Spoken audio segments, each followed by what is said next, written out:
Pakistan's political and human rights struggle, global perspectives and responsibilities. So without taking any further time, I will be requesting our distinguished panelists to come and join their seats. So to begin with, I will call upon the stage the chairman of Baloch National Movement, Dr. Naseem Baloch, to please come and have a seat.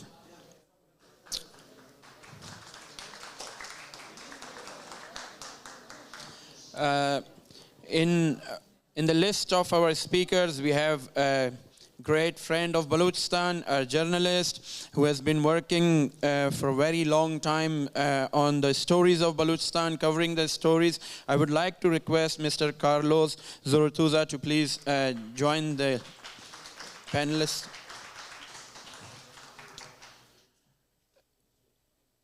I would also like to request the Baloch human rights activist and the coordinator of PANK, Mr. Hatim Baloch, to please come and join the panelists.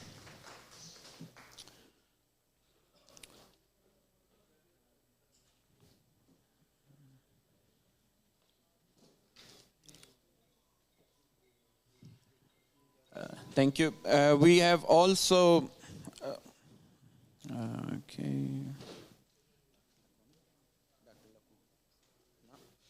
Okay, so just to begin with our program, the seminar, we have our guest speaker online all the way from United Kingdom. So we just have to start because obviously they are here for a very short time because of their other commitments. So the first speaker we have for the day is Mr. John McDonnell, MP. So the Right Honourable John McDonnell is the Labour MP for Hayes and Arlington and has been MP continually since 1st May 1997.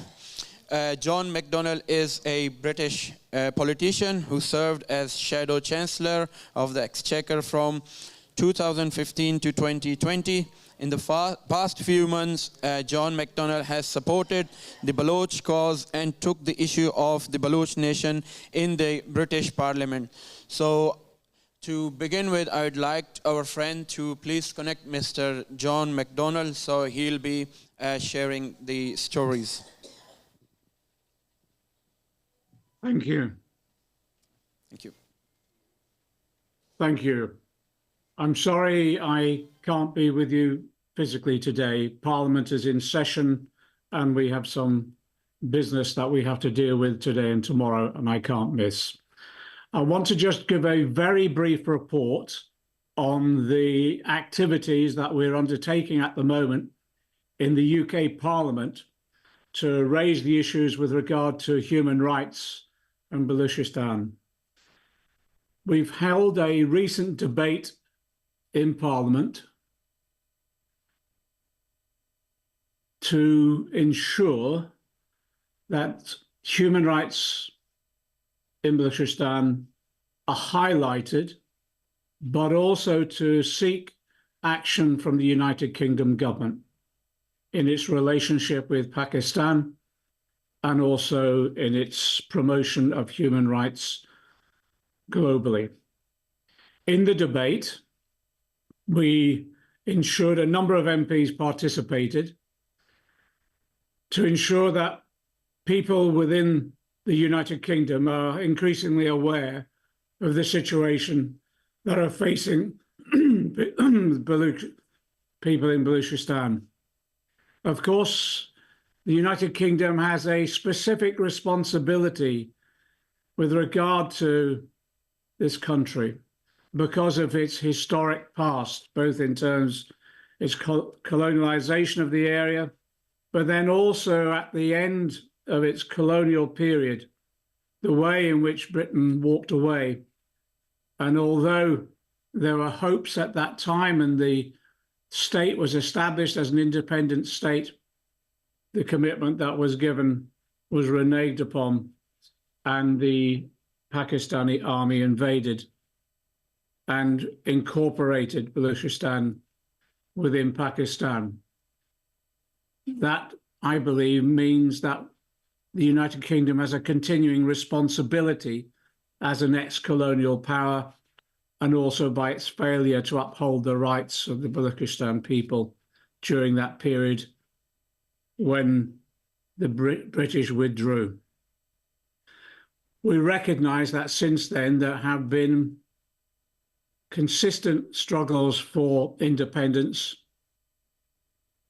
and those struggles have been based upon the anger that there is about the undermining of the culture, language, and economic well-being of the Baloch people.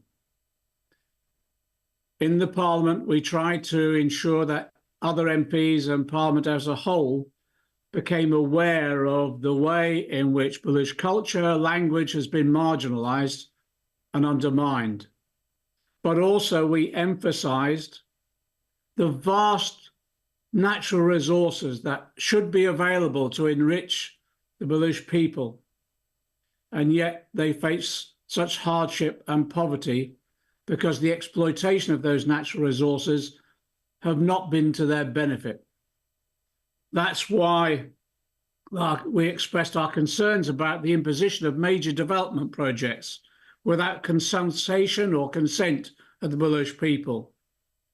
And that includes the way in which the China-Pakistan Economic Corridor has raised concerns about the displacement of local communities, the demographic changes that have taken place, and also the lack of control and transparency about the distribution of the benefits of these developments.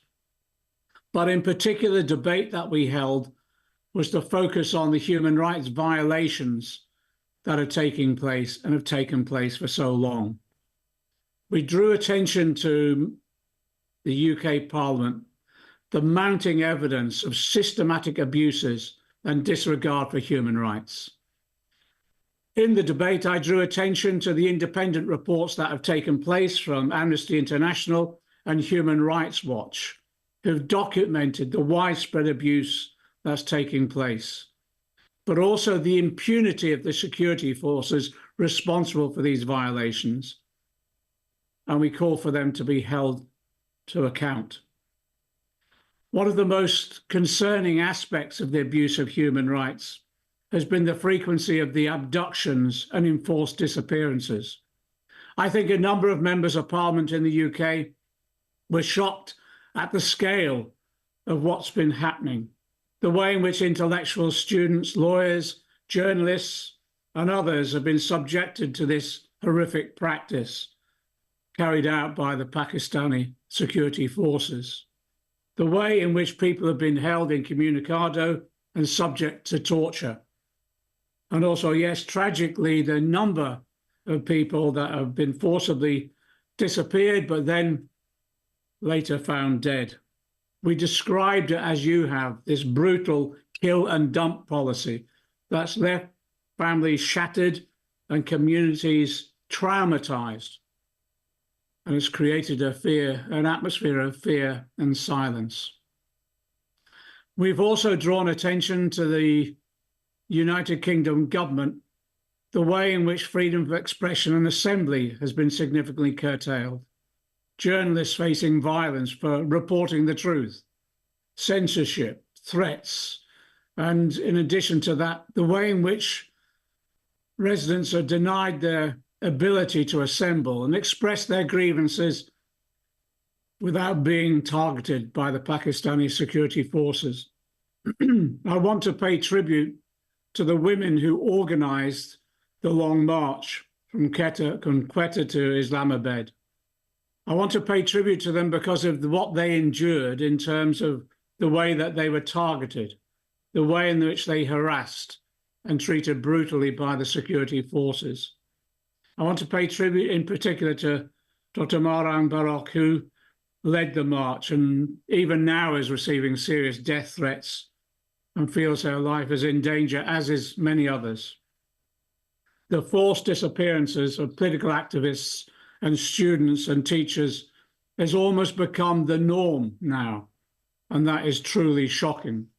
So the actions we've taken within the UK Parliament is, yes, we wrote to the Minister, Lord Ahmad, and he has raised these abuses of human rights with the Pakistani authorities. We've agreed now that as a delegation, we will meet the Minister again to talk about the strategy in this coming period. One of the demands that we're placing is that there should be an independent investigation and report into human rights abuses and the way in which the security services are operating, as I say, with impunity. We want to echo the demands that many of you in the audience today have made. First of all, for the end of the military operations within Pakistan by the Pakistani authorities, the Pakistani security forces, the protection of human rights, to making sure that the residents, the population, the people themselves also benefit from the resources of the region, the country. And that means resource rights. And it also means cultural preservation, preservation of the culture and language. And of course, upholding the right to freedom, the right for people to decide their own futures, the right to self-determination. We placed on the agenda of the UK government a number of specific issues. First of all, that they should be reviewing bilateral aid to Pakistan to ensure none of that aid is being used for oppression and suppression within Balochistan itself. Secondly, that the United Kingdom now should be doing all it can to put pressure on the Pakistani authorities to ensure that those who are protesting and marching in defense of human rights, their safety is secured and their rights of assembly and expression are protected. We've also asked the United Kingdom government to collaborate with other human rights organisations to monitor the situation and prepare independent reports. But also, it is about the United Kingdom expressing its support for those human rights defenders who are so courageously operating to protect human rights and basic civil liberties. We're asking the UK government also to review its trade policies with Pakistan and insert into those trade policies, those trade agreements, human rights conditions, so that if human rights are abused, those trade policies will be withdrawn. We also want to ensure that the United Kingdom now coordinates with other European countries in particular, but other countries across the globe to ensure that we do all we can to protect human rights of the Baloch people. Finally, we've also said that we need to recognise the rights of refugees and asylum seekers who are fleeing the country as a result of the abuse of human rights, and to ensure that they are given refuge and protected here. All of those actions we're putting on the agenda of United Kingdom government. We believe by playing our role in the United Kingdom Parliament of setting out the truth of what's happening, setting out the depiction of the way in which Pakistan security forces are abusing human rights and civil liberties. In that way, we can raise the level of understanding of what's happening, but also we can raise the commitment from the United Kingdom to act to ensure that this abuse of human rights is brought to an end, but also to hold to account those who are the abusers themselves. I wish every success to today's conference. We will continue to work all we can within the United Kingdom to support you, and we'll work closely in developing a strategy for the protection of human rights in the coming years. Solidarity.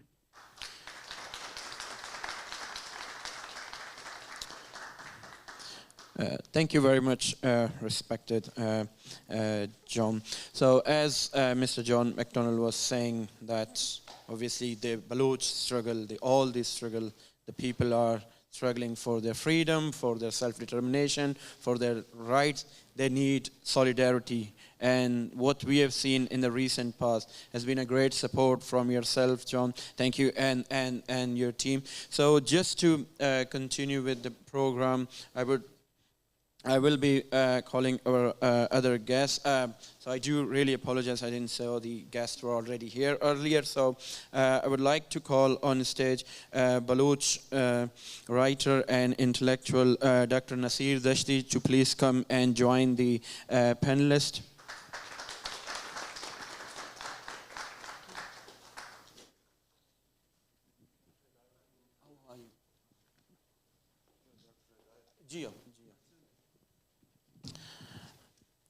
Thank you. We were expecting from our friends in World Sindhi Congress, Dr. Lakulwana, to join, but I think he's not here. But we have respected Dr. Hiyat Bugti to be with us. I would like to request him to please come and join the speakers.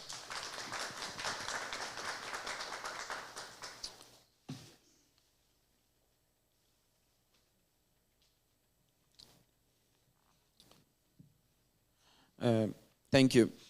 So to continue with the speakers, I would like to request our next distinguished guest to talk about obviously his experience about the Balochistan, because our next speaker is Carlos Zotza. He is the only international journalist who has reported from 3 parts of Balochistan, be it the part in Afghanistan, Iran, and Pakistan. His work has been published by several media outlets such as The Guardian, The Independent, Al Jazeera English, and Politico, among others. His last book is about Balochistan, and it will be published in April 2024. So, Mr. Carlos Zotza, please.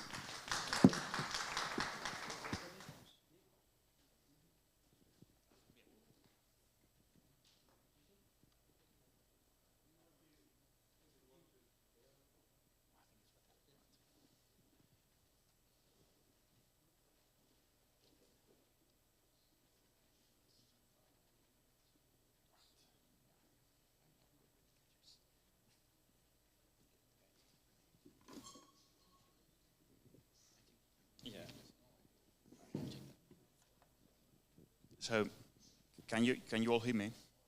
Yes. So, good morning. Thank you. I want to thank first to the Baloch National Movement for having me here.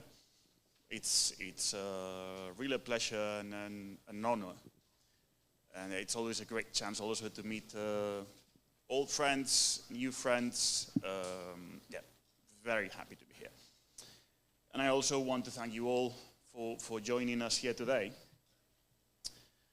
I guess that my biggest contribution as a non-Baloch journalist is to try to shed light on the media blackout seemingly imposed on this part of the world. Since I started covering Balochistan 15 years ago, I had to tell the story to many people who didn't even know such a place existed. Geologists have, we all know, most of us here, that we know that geologists have labeled Balochistan as the closest place to Mars on planet Earth. As a journalist, I can assure you all that at least where I live, we get more news from Mars than from Balochistan, and I'm not joking. From time to time, we hear about these hurricanes in Mars. We hear that they found water. We hear that they found ice. We even know the exact temperature on the surface. Now try to remember the last time you heard or read about Balochistan. That's what I tell people around me, obviously non-Baloch people.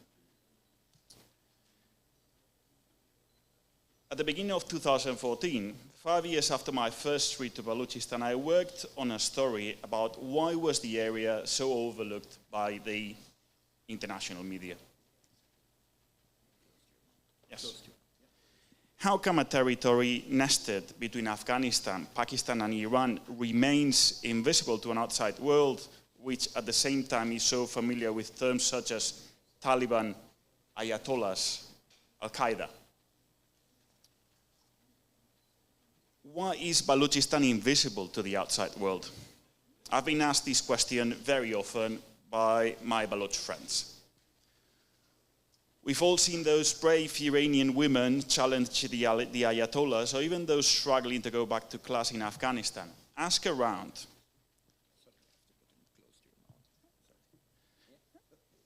Ask around about unprecedented women-led protests which marched from Balochistan to Islamabad a few weeks back. They are nowhere to be seen. For that first story on journalism in Balochistan back in 2014, I reached out to Ahmed Rashid. I wanted to get his take on the reasons behind the media blackout. A few months back, I was working on a similar story. A few months back, I mean in just 2023, I was working on a similar story, so I called Rashid again. Do you want to refresh your quote? I asked him, and he replied, nothing has changed. You can leave it as it is, he told me. Balochistan is by far Pakistan's most hermetic province, even more than several among the tribal areas. Being caught reporting in Balochistan without permission almost means being automatically expelled from the country.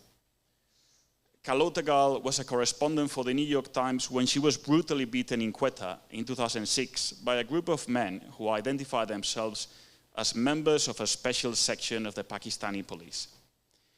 They told her that she lacked permission to be in Quetta. After 9 years as an Islamabad correspondent for The Guardian and the New York Times, Declan Walsh was expelled from the country in 2013 for undesirable activities. He had written an article about the enforced disappearances in Balochistan. Declan never went back to Pakistan since then. There are a few similar cases, but it's a short list. As I said, hardly any colleague is ready to cope with all these hurdles, especially in a moment when journalism is facing one of its biggest crises ever. People are not ready to pay for news content, whereas journalists do need to keep paying bills. But that's another story. For obvious reasons, I cannot disclose how I managed to get to Balochistan and come back without being harassed or even worse. I guess I was just lucky. Today, I'm vetoed both in Iran and Pakistan for covering stories which the ruling class of both countries want to hide from the outside world. It's not just about the Baloch. It's also about the Kurds, the Hazaras, the Christians, the Ismailis, the Ahmadis, the LGBT community, the bloggers, the women who take to the streets demanding the most basic things. The list of the persecuted in this part of the world is endless. Even if I got a visa stamped on my passport, I still wouldn't dare to go back. As a reporter who doesn't speak Farsi or Balochi or Urdu, I have to rely on local people who can arrange meetings and eventually translate those for me. I don't think I'd be killed if I was caught reporting in Balochistan without permission. But the people who had helped me to conduct my work would be in serious trouble.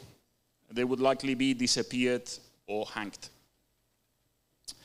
Paradoxically, Afghanistan had turned into my safest option to keep reporting on the Baloch and their conflict. Covering Balochistan through the Afghan backdoor was an option until the Taliban 2021 takeover. To date, Afghan visas are rare, especially for reporters like myself. Due to this firewall against the foreign press in the three parts of Balochistan, the responsibility for reporting falls exclusively on local journalists.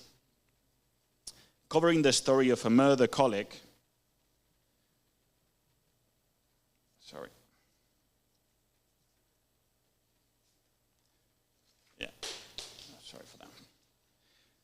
I was saying that the responsibility for covering Balochistan relies exclusively on local journalists. There's no way foreign journalists can go back, even those willing to go back will put everyone around them in trouble.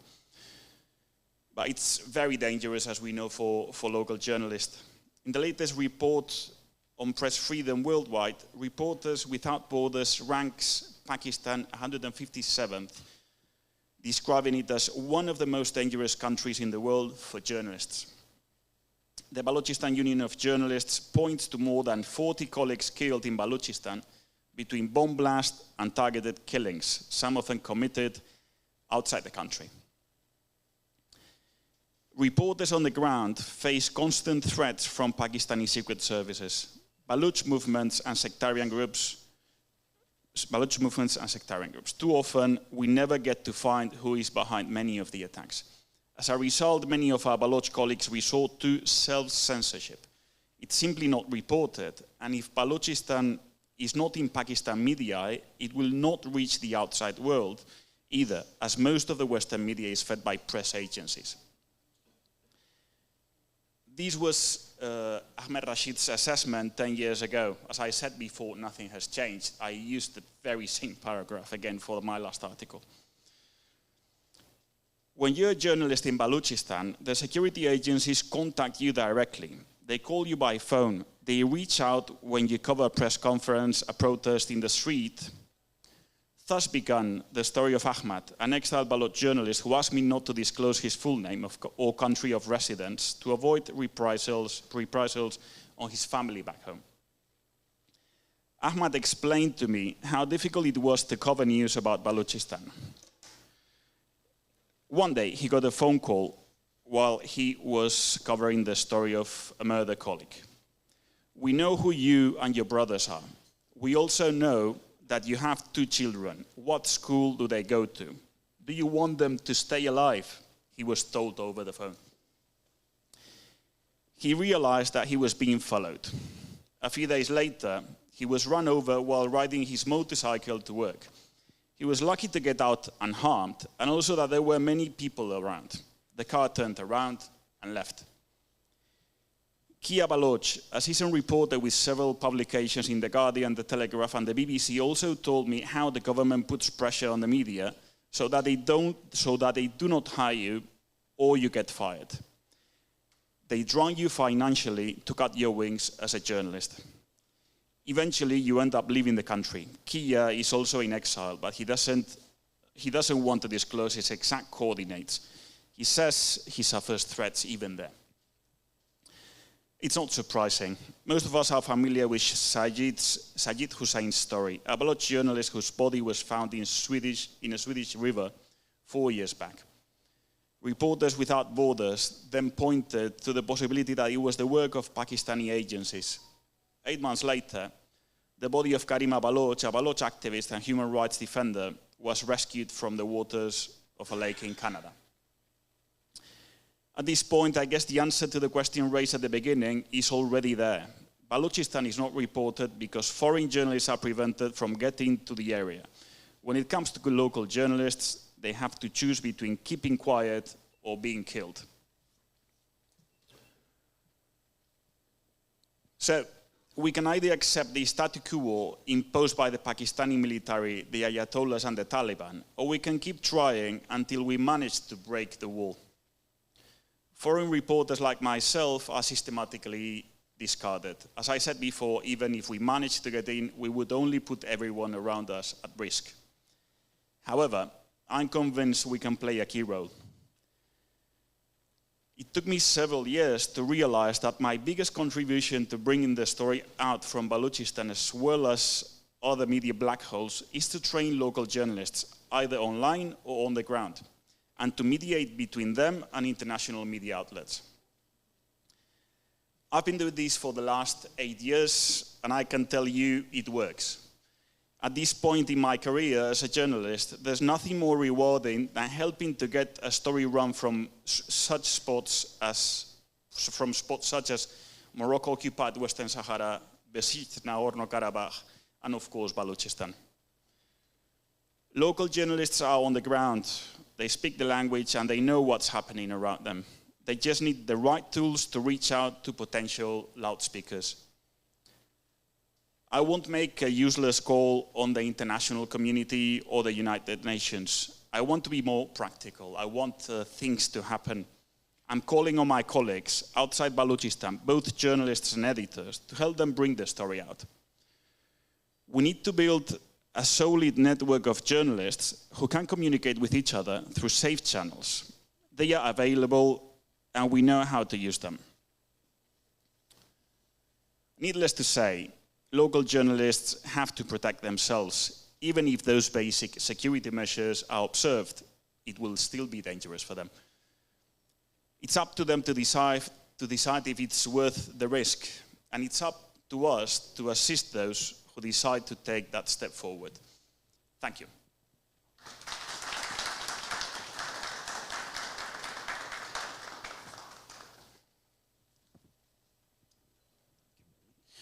Thank you very much. This was Carlos, and as he was talking about the pains, the suffering, the oppression, the suppression, even the journalist field faces in Balochistan, and the call to the journalist who can play a vital role in portraying and in raising more awareness about Balochistan plight. Thank you very much.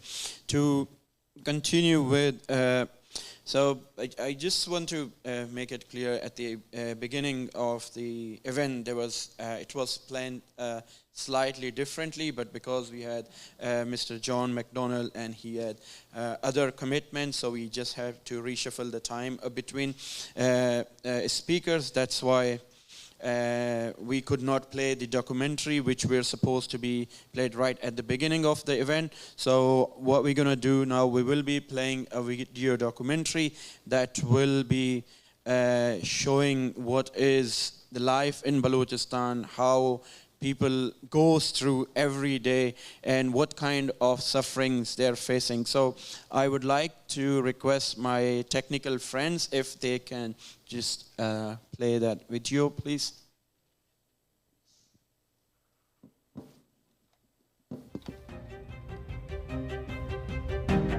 Welcome to a journey through the heart of Balochistan, a region marked by its rich history, diverse geography, and resilient people engaged in a relentless struggle for justice, autonomy, and freedom. Over the past 2 decades, the region of Balochistan has been witnessing its 5th episode of a determined struggle for independence.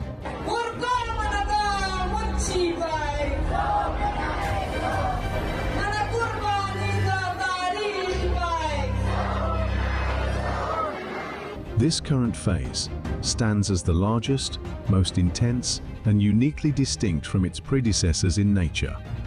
Unlike earlier episodes, which primarily consisted of guerrilla warfare within the mountainous terrain, the ongoing movement has expanded its scope to encompass diverse aspects of Baloch society and geography. It now involves active participation, not only in rural areas, but also in urban settings, incorporating surface politics, media, and a notable role played by women. However, it is important to recognize that this contemporary movement is rooted in the historical continuum of Balochistan's quest for sovereignty, a struggle initiated soon after Balochistan's sovereignty was infringed upon on March 27, 1948.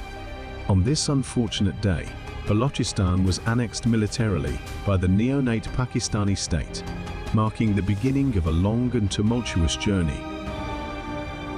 Balochistan पर पाकिस्तान ने 48 में जबरन कब्जा कर दिया 27 मार्च को. Situated at the eastern extremity of the Iranian plateau, is presently divided nearly equally between Pakistan's Balochistan province and Iran's Sistan Baluchistan province. सबसे बड़ी ज़रूरत यह है कि पाकिस्तान की कब्जे और उसकी गुलामी से बलूच कौम को निजात दिलाई जाए. Pakistani occupation of Balochistan, the tumultuous relationship between Balochistan and the Pakistani state has its roots in the very formation of Pakistan in 1947. 3 months before Pakistan's establishment, Muhammad Ali Jinnah, often referred to as the founder of Pakistan, engaged in negotiations for the freedom of Balochistan from British rule by acting as a hired lawyer for the Khan of Kalat, the ruler of Balochistan. The discussions around Balochistan's relationship with Pakistan became a critical issue. This led to a series of meetings involving the Viceroy, Jinnah, and the Khan of Kalat. Initially, a communique dated August 11, 1947, recognize Kalat as an independent sovereign state with distinct treaty relations with the British government. The current struggle for self-determination in Balochistan has gained momentum in recent years, fueled by a deep-rooted desire for autonomy, justice, and the recognition of the Baloch people's rights. This ongoing movement reflects the resilience and determination of the Baloch people to secure a better future for themselves and their land. The situation in Balochistan is marked by severe human rights violations that demand the attention of the international community. The systematic abuses and disregard for human rights have not only caused immense suffering for the Baloch people, but have also raised alarms about the need for urgent intervention to address these issues. Abduction, enforced disappearances, and killings. One of the most alarming aspects of the situation in Balochistan is the alarming frequency of abductions and enforced disappearances. Baloch activists, intellectuals, students, lawyers, journalists, and other individuals have been subjected to these horrific practices, often carried out by Pakistani security forces. These individuals are often taken without due process, held incommunicado, and subjected to torture. Tragically, many of the victims who have been forcibly disappeared are later found dead, their bodies bearing signs of torture. The brutal kill and dump policy has left families shattered and communities traumatized, creating an atmosphere of fear and silence. Fake encounters. It is an alarming and recurrent practice of the military to stage fake encounters, disguising the killings of victims of enforced disappearances as casualties in battle, with hundreds of such cases reported to date. Recently, a fake encounter was conducted by the CTD in Balochistan. 4 previously abducted Baloch youth, including Baloch Molla Baksha, were reportedly killed by Pakistani forces. This disturbing trend of extrajudicial actions must be condemned. Human rights organizations working in Balochistan reported the enforced disappearance of Molla Baksha on October 29, 2023. He was abducted from his home by Pakistani forces in Turbat. The human rights organization Payunk reported the enforced disappearance of Nabi Baksh Baloch and Adil Asa, victims of the Balgatar incident, on August 2023. They were reportedly abducted by Pakistani forces on August 22, 2023, in Turbat city. On November 19, 2023, Pakistani forces perpetrated a tragic incident, killing 3 individuals, Adil, Shah Jahan, and Nabi Dad, by planting explosives in a vehicle and staging it as a terrorist act. These individuals had been forcibly disappeared while in the custody of the Pakistani army. Furthermore, Shoka, Zahir, Pirjan, and Ahmed Khan remain held by the Pakistan army. As of now, a significant development is the ongoing long march against fake encounters in Mahrang. Families of the victims have embarked on a journey toward the capital, Quetta, in protest against these heinous acts. This courageous march is taking place even as we communicate.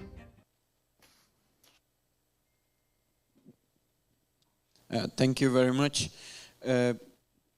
This was the documentary that shows the plight of Baloch people in Balochistan, how the Pakistani state, the military, the intelligence agencies are treating them, how the human rights violations are being carried out without question, because no one can report that, no one can tell the world what is happening because of the state suppression and the brutal policies. So to continue with, I will be calling our next, before that I would like to thank Dr. Aisha Siddiqa, who's just arrived and joined us. Thank you very much. She's one of our another key speaker. So, and to continue with our speakers, we have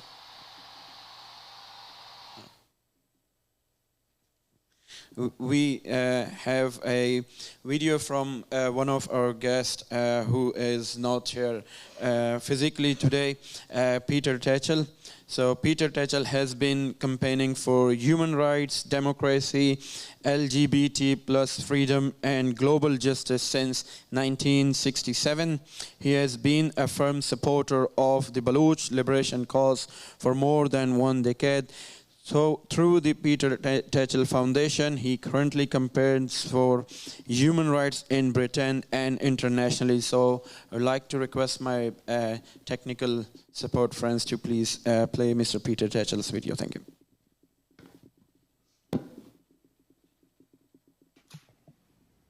Greetings to Balochistan human rights defenders and allies assembled at the United Nations in Geneva. I send you solidarity and want to reassure you that although your struggle has been long, hard, and often painful with great suffering, you will win in the end. You have a just cause and justice will prevail. But how we get to the place where Balochistan is free and independent, that's an issue we must think about and discuss. And what I want to do is outline some provisional ideas. I'm not saying I've got all the answers, I haven't. But I want you to consider these suggestions about a possible way forward to advance the cause of Balochistan. The number one priority is there needs to be a roadmap for peace, self-determination, independence.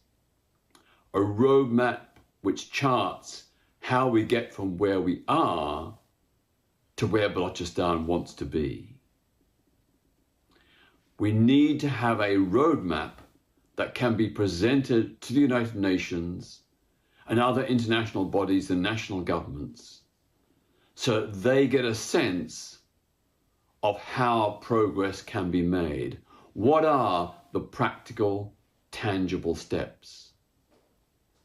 And what I'm suggesting today is modeled on the kind of program that the African National Congress had in South Africa, its Freedom Charter, which set out its goals and objectives and then was augmented by a plan of action to secure an end to the apartheid regime. So for Balochistan, I want to suggest 6 steps as a provisional roadmap for peace, self-determination, and independence. The first of these is a ceasefire and the cessation of all military operations by all sides, both the Pakistan government and Baloch liberation fighters, followed by the withdrawal to barracks of troops and paramilitaries, and a halt to the construction of new military bases and outposts by Pakistan, with independent monitoring and supervision by UN observers and peacekeepers. Second, the release of all political prisoners and a full account of the fate of all disappeared persons. Third, open access to all parts of Balochistan for journalists, aid agencies, and human rights organizations. Fourth, the right of return for displaced refugees, the restoration of their property, and compensation for losses caused by the conflict. Fifth, end inward colonization of Balochistan by non-Baloch settlers. And sixth, a UN-supervised referendum on self-determination, offering the people of Balochistan the option of independence. Now, those are 6 ideas. They're only drafts, they're only provisional, but I think they suggest a clear way forward, a program that can be put to human rights organizations, governments, and international bodies around the world to show how the current conflict can be ended and how Balochistan's freedom can be achieved. But also, to go with this roadmap, there needs to be a clear program to set out what a new independent Balochistan would look like. Because no government is going to give Balochistan a free pass, a carte blanche. They want to know what you stand for, what you would do if you won your independence. And this is really crucial to securing international support. People want to know, what would you do if you had power and governance? So I want to suggest another 6 ideas about the potential basis for a free and independent Balochistan. These are just my suggestions. They're not set in stone. It is up to you as Baloch people to decide.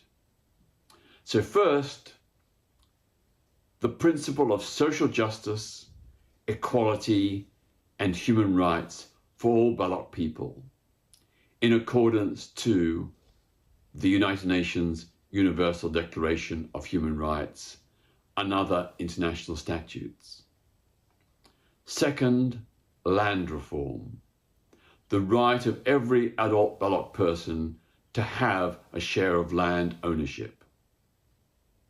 Third, the redistribution of wealth and power to all the people of Balochistan, to secure a fair and just society. Fourth, a secular state where people of all faiths and none have equal legal status, and where no religion is privileged in law, government, public policy, or institutions. Sixth, democratic and personal freedoms, including free, multi-party elections, the right to protest, freedom of speech and the press, the right to strike, and all the basic fundamental principles as enshrined in international human rights statutes, such as not just the Universal Declaration of Human Rights, but also the International Covenant on Civil and Political Rights. And sixth, a UN Commission of Inquiry into disappeared persons and the victims of detention without trial. A full investigation of all acts of torture and extrajudicial killings, including the victimization of Baloch national leaders and ordinary Baloch citizens. Now, I just reiterate, these are just my ideas. They are not set in stone. It is up to you as Baloch people to decide. I support you and stand with you, but I want you to know and understand that having concrete, practical steps for a roadmap to peace and independence is absolutely vital. To have a clear program about what the shape of a future Balochistan will be is equally vital. If you want to win international support, you need these documents. It's up to you to decide, and I will support you. Long live your freedom struggle. Long live the people of Balochistan. Thank you.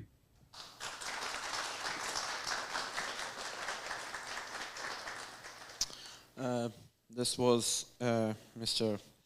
Peter Tatchell, who is a great supporter of Baloch cause. Obviously, he shared some of his idea, which the Baloch movement can definitely use and can be beneficial for our cause. And going forward, I would like to call another speaker who was supposed to be here with us, but she could not make it physically, so she'll be doing the speech from a live session. So just gonna make sure if she's available. Hi, yes I am. Okay, thank you very much. So the next speaker is a great friend of Balochistan, a human rights activist, someone who has been in Balochistan, who has seen the sufferings of people from Balochistan directly, be the victims of the state operations or the natural disaster. So our next speaker is Noor Mariam Kawar, and I would like to ask her, please share her words with us. Thank you. Hello everyone. Thank you so much, Baloch National Movement, for giving me this opportunity. I'll start that, speaking about Balochistan and highlighting the issues of Balochistan actually made me also a victim as I'm in exile. So this is the state of, affairs in Pakistan, that whosoever, even if it's a non-Baloch, just tries to speak about the human rights abuses and violations in Balochistan, they are also either killed or, go missing as well. And then some of us who are lucky like me, are in exile. If I consider myself, lucky. Anyways, so I'll start that, there are many struggles going on globally. Struggles against injustices, racism, settler colonialism, occupation, oppression, and new form of new colonialism, and many more. Balochistan struggle experiences multiple oppressors.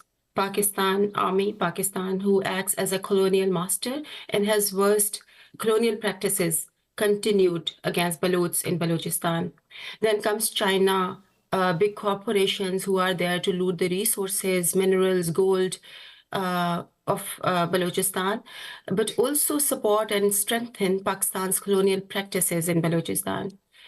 And this is probably obviously not new, as many conflicts have more or less the similar, or in some cases, all kind of oppression going on.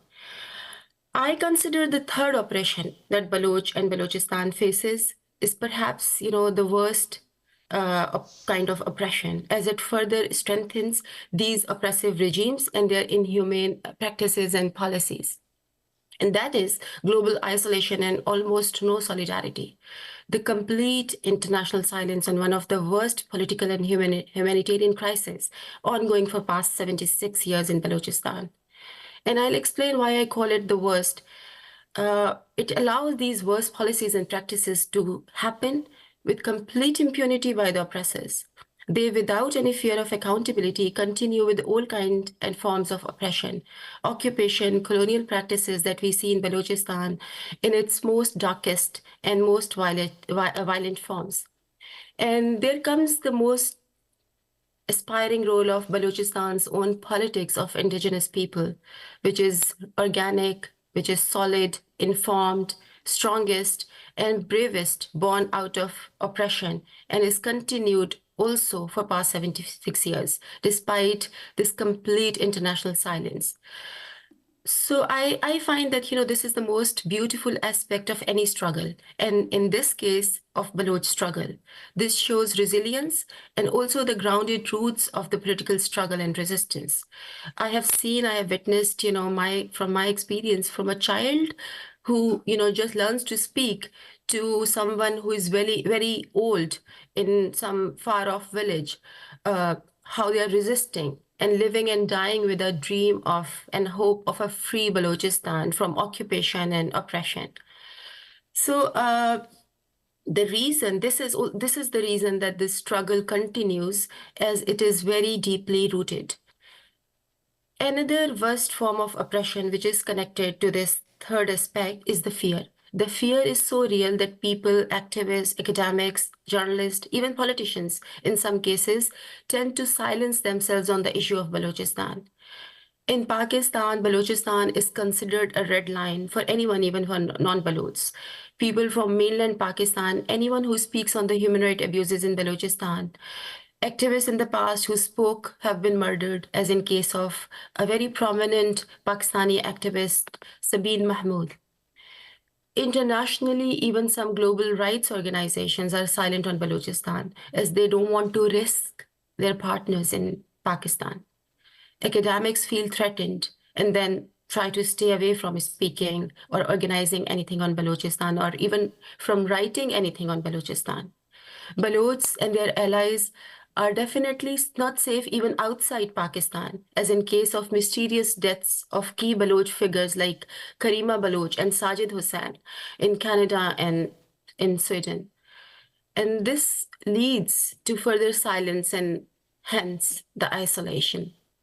And the severity of this third form of violence is so big that even the international organizations who work otherwise in conflict zones or even in countries facing genocide at the moment, like Palestine, they are not allowed to work in Balochistan. And from my limited experience, I have seen in 2013, when the worst earthquake in Balochistan happened, organizations like MSF, Doctors Without Borders, even the UN bodies were not allowed to enter Balochistan, especially in affected areas like Avaran. The mainstream Pakistani political parties were not allowed, except the Islamist parties like Jamaat Islami or the welfare wings of otherwise banned extremist Islamist organizations. So such is the scale of silence on the issue of Balochistan, which can and then, becomes almost complicit. Now I'll come to a unique but phenomenal and inspiring aspect of Baloch movement, the beautiful transformation of an on-ground movement into women-led movement, which has very painful roots.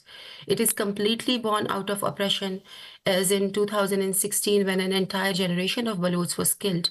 And since then, the political leadership, workers, students, professionals have been abducted or being killed, or the lucky ones are exiled.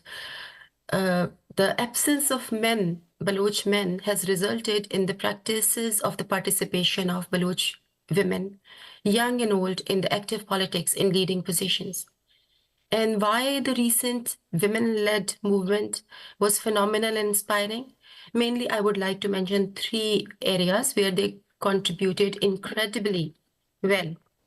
In the Pakistan political context, Balochistan issues is considered a peripheral issue, which was not part of the mainland's discussion.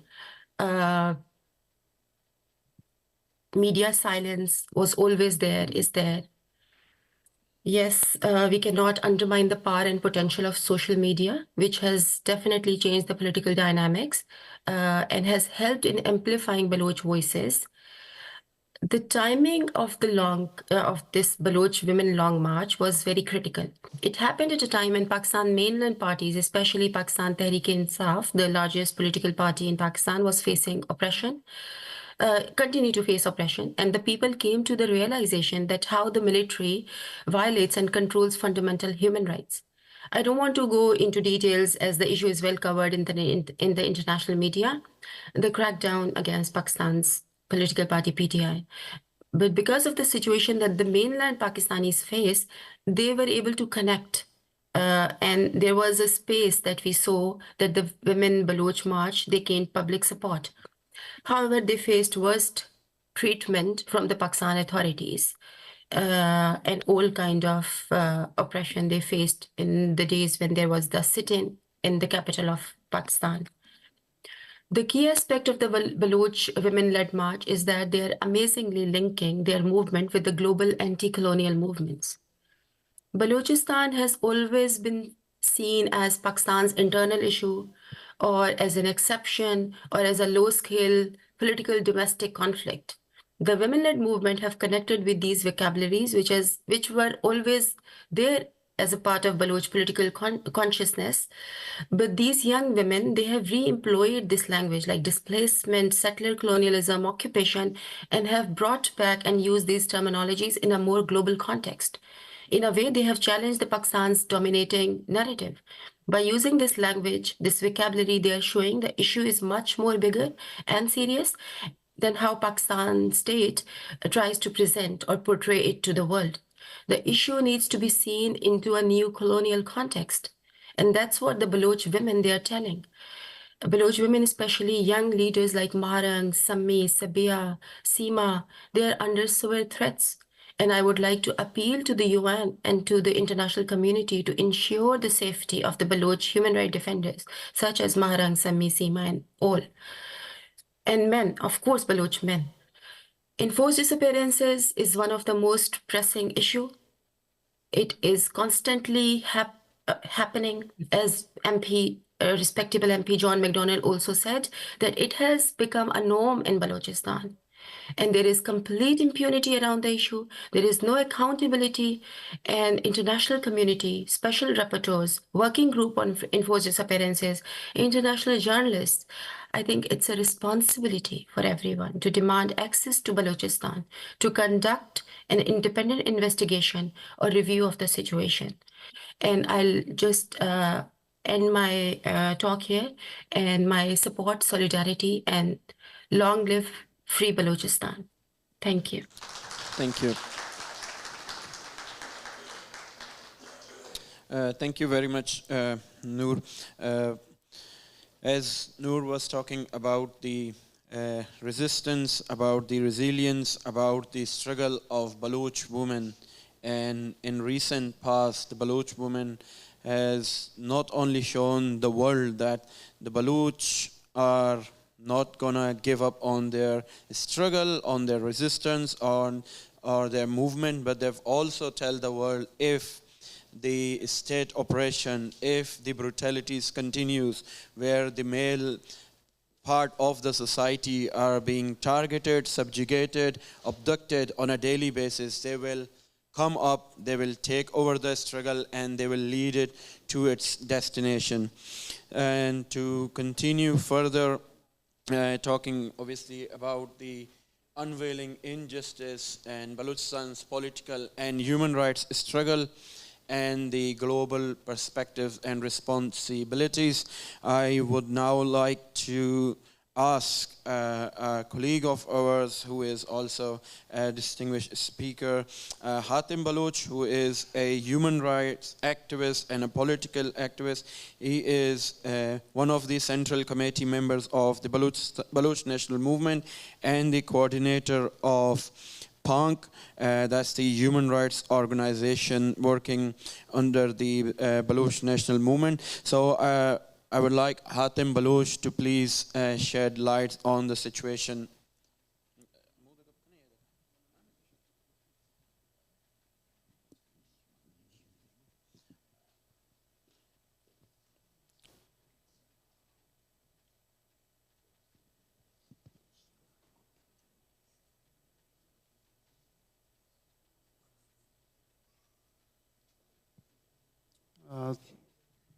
Thanks to the friends of Baloch National Movement, especially the Foreign Department, for organizing this conference. As you heard that I represent PANC. PANC is a human rights department of Baloch National Movement, which aims to raise awarenesses and promote human rights in Balochistan. PANC focuses on the protection and promotion of human rights in Balochistan by conducting investigations, documenting human rights abuses, and educating for change. The basic rights of indigenous Baloch are being continuously violated since 1948. The Pakistani state forces have been carrying out the policy of genocide through military operations. As a result of these brutal operations, thousands of Baloch were killed, forcibly disappeared, and thousands were forced to escape from their hometowns and became refugees like us. Despite efforts to seek political solutions, the Pakistani authorities, especially the Pakistani military regimes, to the Baloch movement has involved extreme violent crackdown, which leads to the killing and disappearances of thousands of Baloch political leaders and other activists. Sadly, many of those who went missing later turn up dead, frequently exhibiting signs of torture on their bodies. The people of Balochistan have been enduring to an increasing extent of Pakistani state oppression for the last 2 decades. State forces have been perpetrating multiple human rights violations on a daily basis with complete impunity. The occurrence of staged encounters, as we heard in the video, targeting innocent civilians in Balochistan is deeply concerning and alarming, where Baloch individuals are being subjected to enforced disappearances by Pakistani forces and intelligence agencies and killed in fake encounters. Mostly these fake encounters are claimed by CTD, which is called Counter-Terrorist Department of Police, and declare them as a terrorist without giving them fair trial. It has been observed that both the Counter-Terrorism Department, CTD, and Pakistani Army have a documented history of involvement in staged encounters of innocent individuals in such cases. According to the United Nations Working Group on Enforced Disappearances, which stated in its report of 2016, that in Balochistan more than 14,000 people have been missing. PANC has confirmed that at least 75 people were extrajudicially killed and 576 people have been forcibly disappeared in Balochistan last year of 2023. In last 2 months of this year, January and February 2014, 72 cases of enforced disappearances been reported and 16 civilians have been extrajudicially killed. Despite to all these atrocities, it's very sad, and the sad part of the story is that the human rights groups, international media, as our friends already mentioned, that are not allowed to visit Balochistan, and the local media is also being forced not to cover the stories of Pakistani atrocities. This is the reason that still Balochistan and the voice of its peace-loving people is still unheard. If the violation of human rights and these atrocities continue with impunity in Balochistan and no solid steps were taken to stop it, then it would not just turn Balochistan an epicenter of violence, but will surely be harmful for the peace of the region. This is the responsibility of the powerful institutions, HR bodies, and countries in the world who are aware of these atrocities, human rights violations, and war crimes in Balochistan, and yet still hesitate asking Pakistan. Balochistan and its indigenous people need your support. Raise your voice and support the people of Balochistan, which may save thousands' lives. Thank you.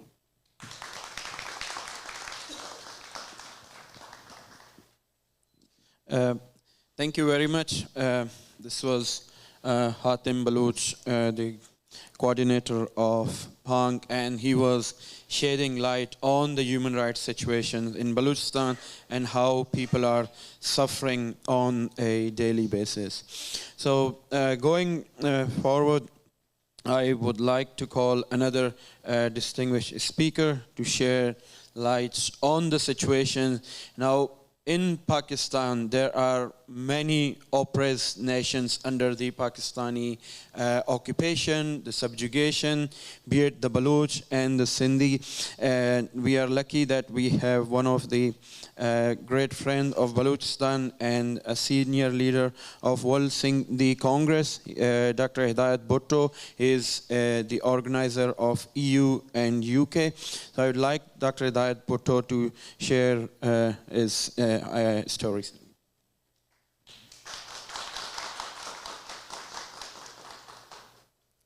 Thank you, Hakim. I'm thankful for Baloch National Movement for giving us this opportunity to highlight our common issues.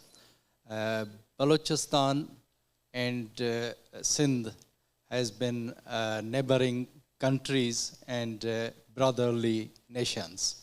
Since history, thousands of years, our old culture and our old historical nations are together, and we are today subjugated and oppressed by the same oppressor which has occupied Balochistan in 1948.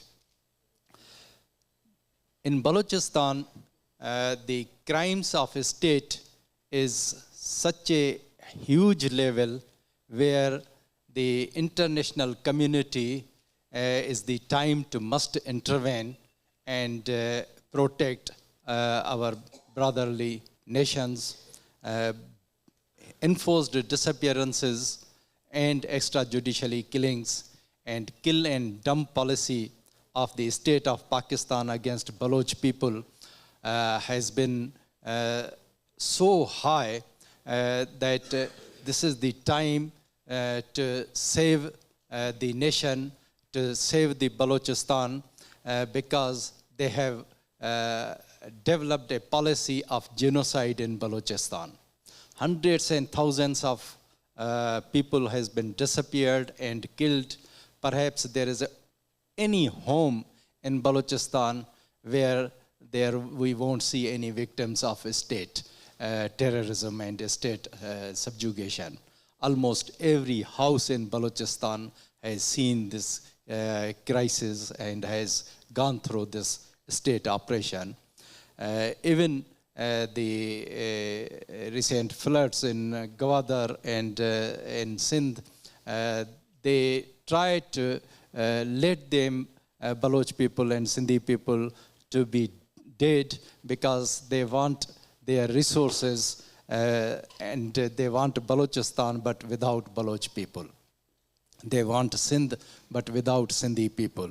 So our resources are very dear to them, but they hate our nations, they hate our culture, they hate our history, and they want to eliminate us from the map of Sindh and map of all the world.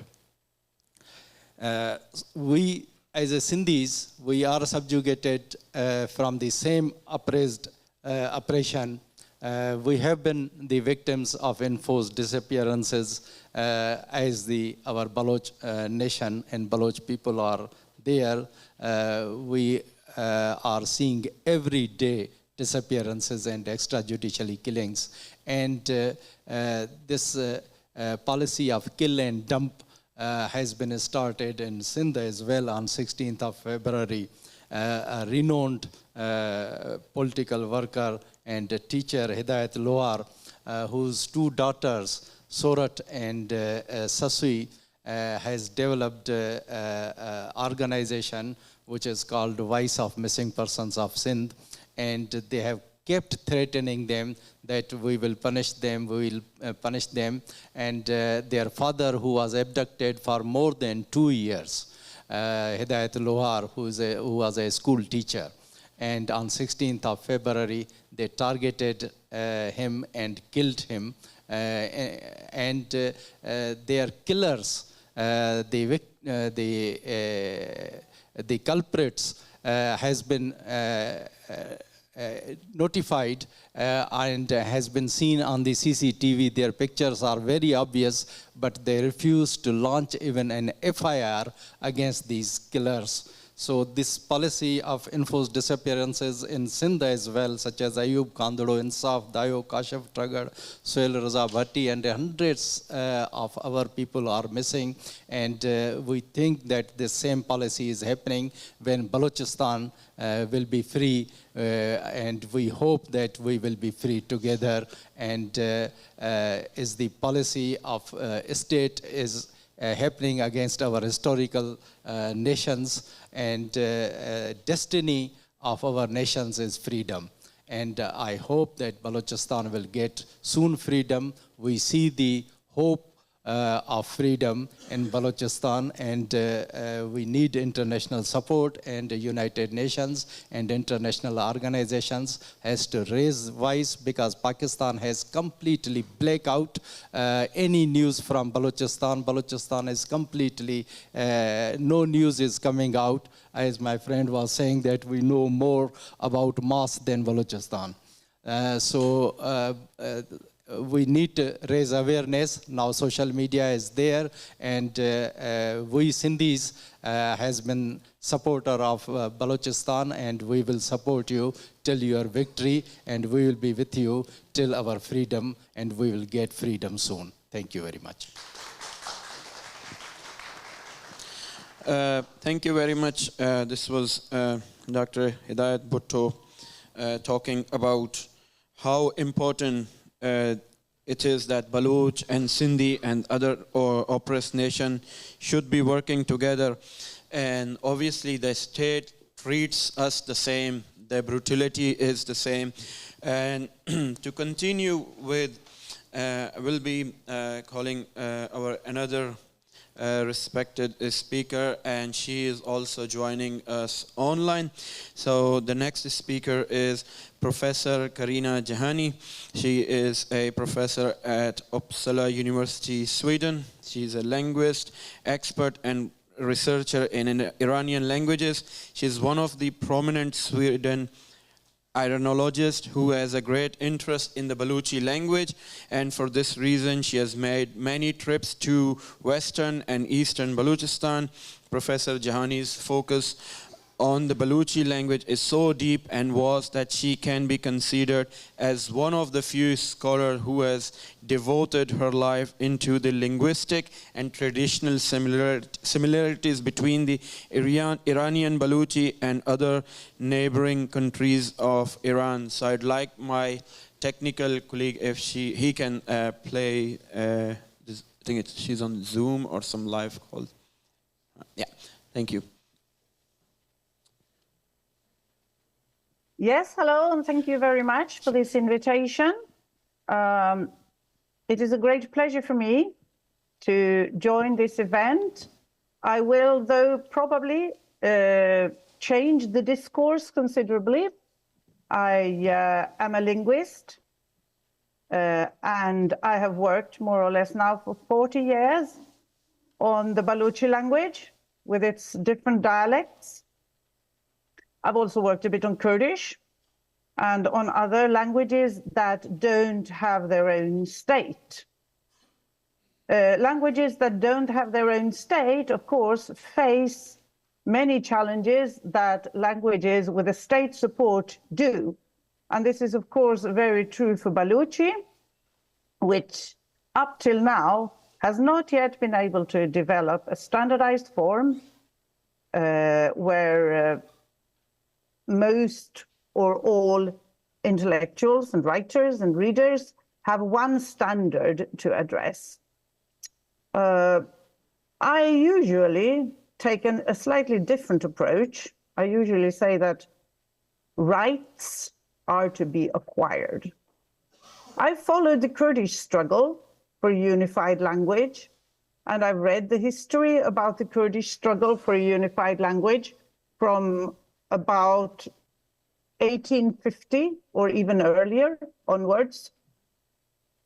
And the Kurds have been rather successful, even though they have not had state support. For the Baloch, this has not so far been true. And there are, of course, many reasons for that. One, as you have all here pointed out, the lack of state support for many things, including language, is, of course, extremely detrimental to a language. We know that in today's world, if there are about 7,000 languages, the predictions are that maybe half of them or more will have disappeared by the end of this century. One of these languages that is endangered, definitely, is Balochi. not that there are no speakers of Balochi right now. There are many, many million speakers of Balochi right now. But doing research on Balochi, we see that particularly in Iran, and particularly among the educated people, the level of Balochi is shrinking in so much that these young people who are well educated, but in Persian, hardly master any Balochi vocabulary apart from the very basic vocabulary that is used at home. The same is true, and in an increasing rate also in Pakistan. My co-worker in the field of Balochi linguistics, Tim Farrell, argued about 25 years ago that the fact that Balochi is still slightly stronger in Pakistan is due to the lower level of education. And of course, that is something that definitely should not be the case. All Baloch need to get good education to be incorporated into modern society, but what that will cause is a loss of their own language, unless Balochi can take the step and become one of the written languages which has its own rights. And that's basically what we're working on in Uppsala, in cooperation with the organizations in Balochistan, for a strong written language to emerge. And here I would like to challenge our Baloch friends, our Baloch politicians, our Baloch cultural workers, because I know that, for example, most of Balochi politics on the western side of the border goes on in Persian. And I think a lot goes on in Urdu on the eastern side. But it's impossible to establish a country without a language. So therefore, in one sense, I said, because there is an increased demand on the western side in Iran for the ability to teach Balochi in primary schools, but with no language standard developed, that would be the same thing as what happened in 1991-92, when an attempt was made in Pakistan to launch this affair, namely the fact that the Baloch intellectuals among themselves could not agree on a standard, which then made a good excuse for the non-Baloch government to close this project. So unless the Baloch intellectuals take the linguistic issue seriously, I cannot see that there is any good future for Balochi. The Baloch politicians, intellectuals, journalists should take this challenge seriously. The language needs a standardized form, and the language needs polished literature, and the language, of course, needs to be taught in primary education. As long as there is no financial incentive in learning Balochi, most parents, actually this was also what happened in 1991, most parents didn't see any reason why their children should waste time to learn Balochi in schools, because this language is useless anyways. But that is what is needed. We need to strengthen the status of Balochi, first of all, in the mind of the Baloch speakers themselves. Many Baloch, as we know, have switched their language to Sindhi, to Persian, to other languages, to Arabic in the Gulf states. But we need to make an awareness of the fact that the Balochi language is not a backward language that is only spoken by grandmas and grandpas. It can definitely be a developed language that can take its step into the modern world and that can become a unified and standardized language. But here, Baloch intellectuals need to cooperate, need to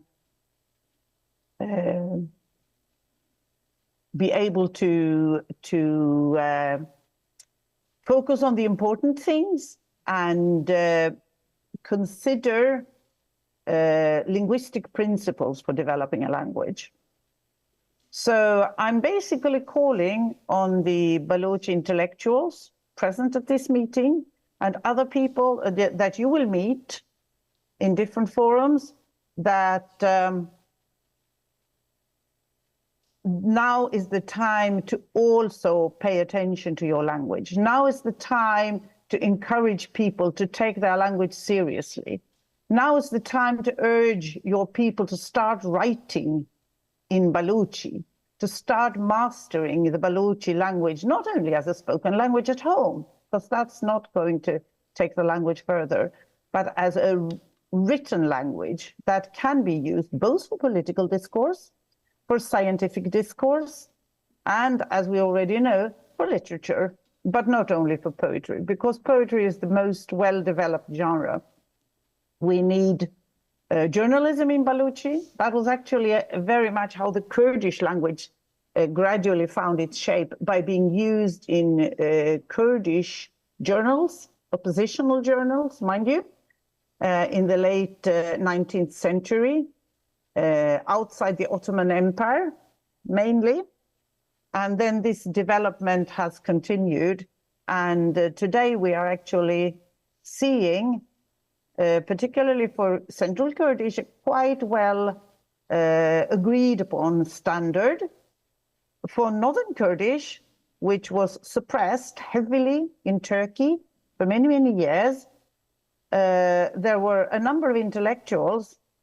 Not that Sweden is a great country, no, it's not.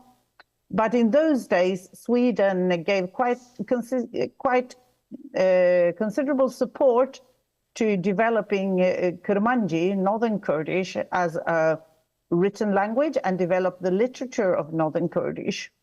A lot of the early Northern Kurdish literature has actually been produced in Sweden and Germany.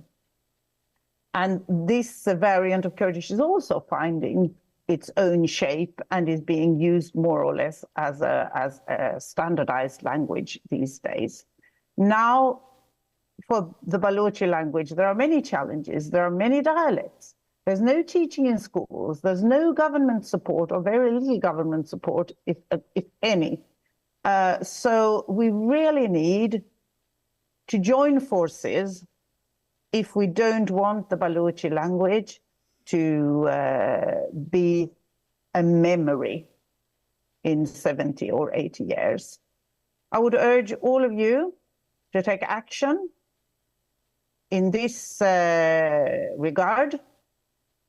And I also want to, of course, address all those mothers who have lost their children. Sajid Hussain was my student when he disappeared. It was an extremely hard blow for me. I will never overcome it totally, but it took me 4 or 5 months to somewhat recover mentally. And therefore, I can understand what a mother feels when their children are lost. However, I would urge you to not be so firm in your discourse what happened with Sajid. I read the police report. It's 100 pages long, and we cannot for sure draw any conclusions about what happened to Sajid. I cannot say anything about Karina Baloch. I'm not aware of that case, but I'm very much aware of Sajid Hussain's case. And I feel with his relatives. And I would just like to say, we cannot draw any totally sure conclusions about what happened to him. And I know that he is resting in peace. Thank you so much for your attention. All the best. Thank you. Thank you very much. This was Professor Karina Jani. She talked about many points, especially how important the language is and how important the role of the intellectuals, of the politicians, of the Baloch. I would say even every Baloch who wants the Balochi language to be secured, to be standardized, to not only be remembered, but be used as an active and a strong language. There's something we definitely and we must do.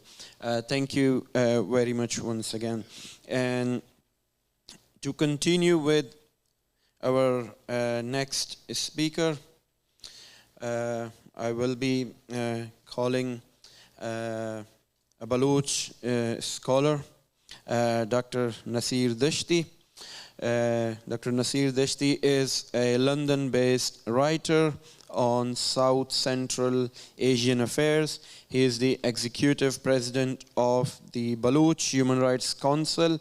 His books included the Baloch conflict with Iran and Pakistan, aspects of a national liberation struggle that was published in 2017, the Baloch and Balochistan, a historical account from the beginning to the fall of the Baloch state, 2012, The Voice of Reason, 2008, and In a Baloch Perspective, 2008 as well. He has contributed numerous articles on current affairs related to South Central Asia in general and on Balochistan and Sindh in particular. So I'd like Dr. Nasir Dashti to share his stories.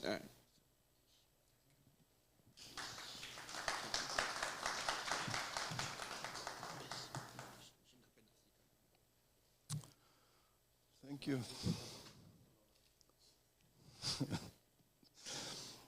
I would like to briefly discuss 2 or 3 interconnected happenings in Balochistan. But when we discuss Pakistan in our discourses, we must remember that Pakistan is not a country, it's not a state in real terms. It is an outpost of United Kingdom and the United States of America. It was not created by the will of the people. It was created only to safeguard the interest of the British Empire and the United States of America and that region. So what such kind of a state will do is anybody's guess. So what is happening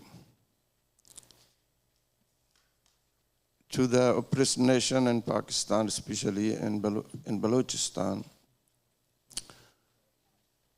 The state has successfully manipulated his patrons or benefactors in the world that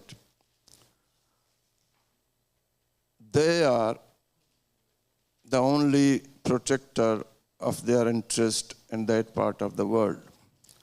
Others are just your enemies, and if you protect us, if you give us money or financial support or military support, we will do your dirty job in that region. And in exchange, what they will do, they have found opportunities several times to crush the Baloch people. in our lifetime. When Pakistan became a member of CETO, in return of financial and military aid, they thought that it is time to crush the nascent or only emerging Baloch resistance movement in 1950s and 1960s. So they imprisoned the Baloch leadership for years. They hanged Nawab Nuruz Khan and his colleagues in 1962. And that same thing happened in 1970s when the Cold War didn't speak, and nobody in the Western world or international community bothered to ask Pakistan why you are doing this. Because Pakistani army is the protector or guardian or the guards of their outpost.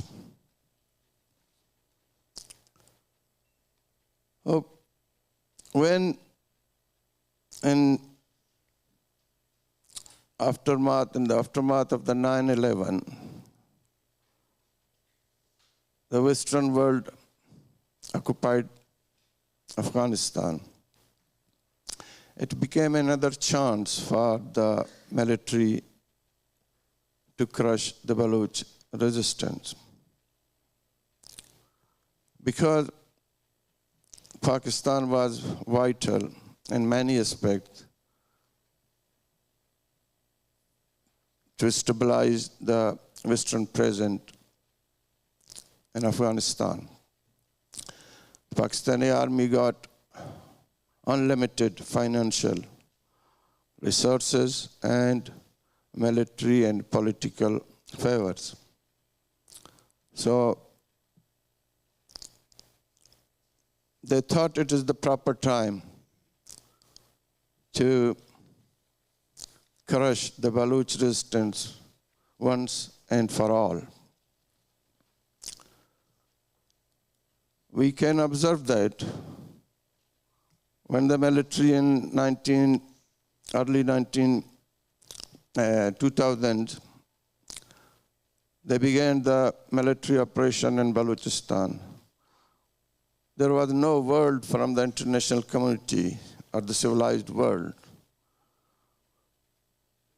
And they successfully exploited the weaknesses of the international community regarding the Afghan situation in crushing the Baloch national resistance. And I can visualize something very lethal, very dangerous to our people. For some months, they have been pressurizing Pakistani military for some reasons which are now becoming obvious. And now they have come to an understanding that they will supply some financial resources to the military. And the military, in my belief, in my experience, will take this opportunity to initiate another crushing initiative to our people in Balochistan. Now, 3 years ago, Afghanistan was delegated by the United States and the United Kingdom to the Pakistani military to secure their interest in that region because they wanted to withdraw for some internal reasons. So now, on this service, they are providing financial and political support to the military regime. What I think the military regime will do, our military regime will continue to increase its plan or strategy, to impose its strategy further and with force. That is, one is to entirely destroy the Baloch national identity, to destroy entirely the Baloch social and cultural values. They are portraying members of the death squad, local and international drug traffickers, and mullahs as the representative of the Baloch society. They are now openly giving the government of Balochistan, so-called province of Balochistan, to these people. What are the consequences of such things? If it continues for example, 10 or 15 years, it means that after 10 and 15 years, our social, cultural, traditional, and national identity will be totally changed. When a drug trafficker represents you in international forums, when a death squad member will be your governor or government chief governor, governing operative in the province, and when a mullah in a place like Gwadar will be the representative of your people, what will be our national identity? What we will be fighting for? So these are very dangerous situations. These are not, there is no safe ground left for us. And I think in the coming months, 2-3 months, we can see a crackdown on the only remaining activists. And I think there will be another spate of kill and dump policy. What we can do, I think if people without friends, without a state to openly support us, we can only, with our limited academic and material resources, we can only focus, and I appreciate this initiative of Baloch National Movement to focus the British parliamentarians, because Pakistan is nothing without the support of United Kingdom and the United States. One single statement from the government of United Kingdom and United States will shake the entire military and the social fabrics of Pakistan. Only 6-month stoppage of aid to Pakistan will force the military regime to knee. So this, what we can do is to focus on the British and the United States policymakers, or the people concerned with South Central Asia. Because what we say, international community, in real term, international community is not Europe. International community is not Asia or Africa or Russia. International community simply means United States and its allies, United Kingdom, Canada, Australia, and New Zealand. They are the real gods of the world in today's geopolitical situation. There is no other pole. It is a unipolar world.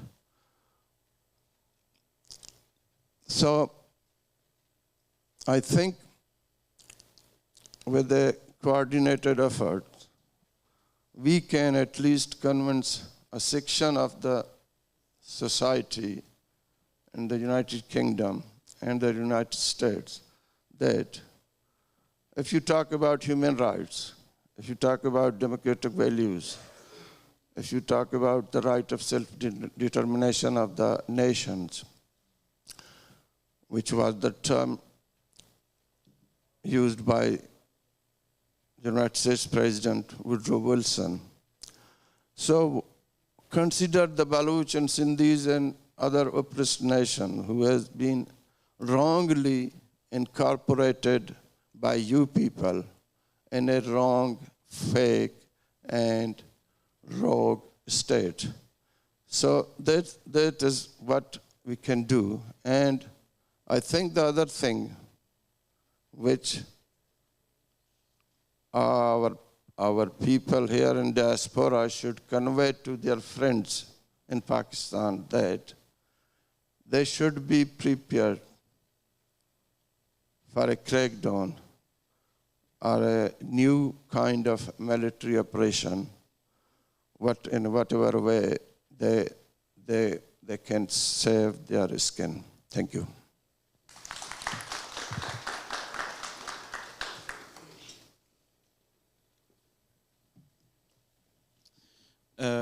Thank you very much.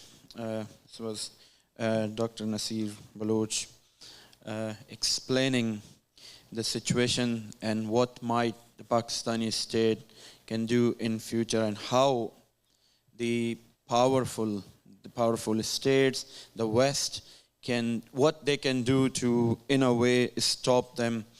So thank you very much. And to continue the program further, I would like my colleague and the media coordinator of PANK, Jamal Baloch, to please come and carry on the seminar onwards. Jamal.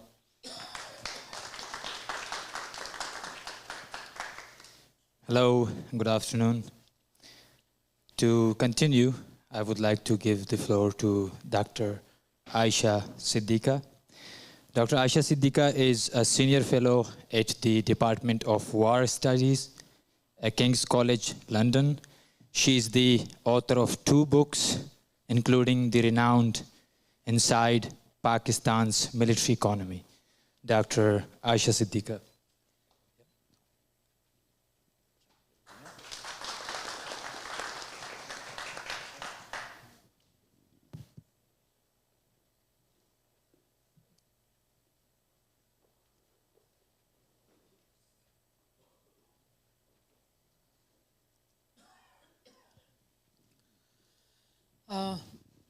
Good afternoon, Assalamu alaikum to everyone here. I'm so delighted to be here and very appreciative of the consistency with which BNM gathers people every year and has this discussion on Balochistan. It's indeed an important discussion to have. Balochistan is a very important region. You may hate it, you may like it, you may dislike it, but technically, legally, constitutionally, Balochistan still remains a part of Pakistan. And even for Pakistanis who tend to ignore Balochistan, it's important to understand that it is the largest territory which makes up Pakistan. It has always been the case. And it is also one of the richest territories that make up Pakistan. Sadly, the human rights abuses have been natural. And they've been natural because for the state and its authorities, what has always mattered is not people, but what has mattered is resources. Sadly, the state of Pakistan has always looked at Balochistan as, as a precious mine, as a place from where you go and hunt, get resources, hunt resources. And this is something which has happened for years. I remember, and I completely appreciate, when my Baloch brothers and sisters get bitter, they get angry, I completely understand it. I grew up in Pakistan using natural gas from Sui, when Sui in Balochistan was the last place to get that natural resource. We never thought about, when using that resource, we would never think about how precious it was and that it belonged to someone, or that before us, somebody else who owned those resources had a right over it. And for years, this is how it has been. These resources, and Pakistan has the problem with Balochistan's politics and the problem with Pakistan's politics for all these years, about 75 years, has been that Pakistan has managed to find friends and people in Balochistan they can speak with. They have managed to find leaders in Balochistan who will negotiate on those very precious resources. And whenever people have stood up and protested, then the state resorts to violence. So violence is that way natural and has become sharper and sharper. And today, as I sit here amongst you and speak here, let me give you bad news that I perhaps see more violence coming the way of the Baloch society, not less. And I'll give you the reason why I think there's going to be more violence. It's because the new government in Pakistan, which wants to kind of run its economy, which is very desperate, they're saying the new politics is not geostrategy, it's geoeconomics. We're forgetting that this geoeconomics formula, where does it take us? It takes us towards Balochistan, which has one of the richest mineral resources. And, Dr. Nasir talked about, a kind of a coalition or kind of cooperation, historic cooperation between United States and Pakistan.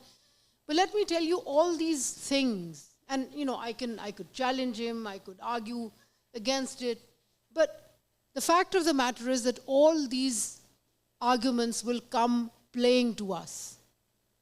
Whoever is listening, whoever is talking about it, because this economic